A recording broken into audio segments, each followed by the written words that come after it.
In the past few days, we've gotten new insights into how the nation's central bankers reacted to the global economic meltdown of 2008. This with the release of the Federal Reserve Board's transcripts from that time. With more about all of this is John Hilsenrath of the Wall Street Journal. He joins us from Washington. And so take us back. If we had amnesia 2008, what's the setting where all these conversations are taking place? This setting is it's a moment of crisis and a period where Fed officials are constantly playing catch up, constantly trying to keep up with events that are spiraling out of control. There are moments when they feel like they're ahead of the curve, but there are many moments when they're clearly behind the curve.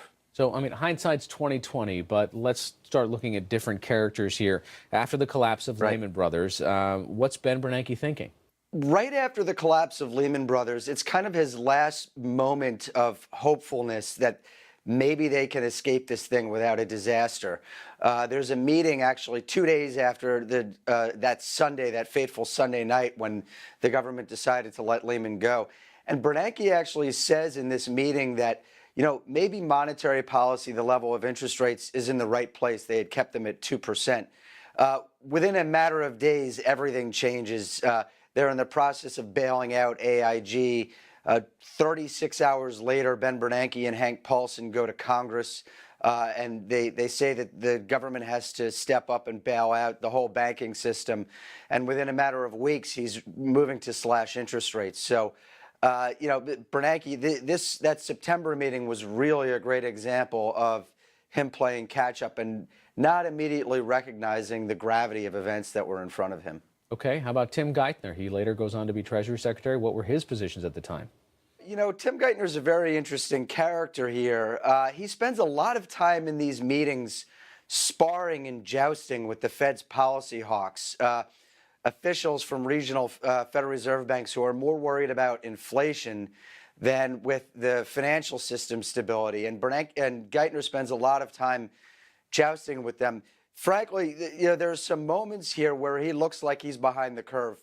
There's a January 2008 meeting where Geithner gives his assessment of the financial system, and he says it looks like the process of healing has already started. He couldn't have been more wrong in that case. All right, let's talk also about Janet Yellen, who's Fed chairman now. What was her behavior then? What can we glean from that going forward and how she might behave?